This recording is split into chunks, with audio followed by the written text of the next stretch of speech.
Selamat sejahtera, terima kasih kerana klik video ini. Sila pertimbangkan, like, komen dan subscribe.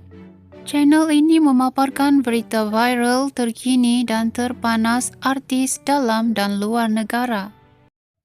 Pelakon Abby Abadi berkongsi pandangan tentang wanita kembali bangkit semula selepas berdepan dengan ujian perceraian.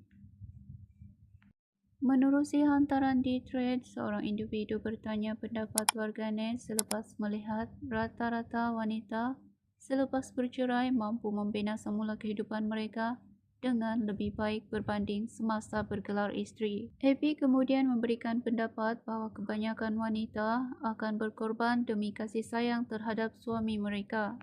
Dari awal nak kahwin, function teruk perempuan ni, cuma awal-awal terasa dunia milik dia. Tak nampak masalah akan datang. Dan sebab cinta tu buta, berkorban segalanya. Duit yang ada pun pakai sama-sama. Siap bagi pinjam lagi. Tak dapat balik pun tak apa sebab konon cinta mati.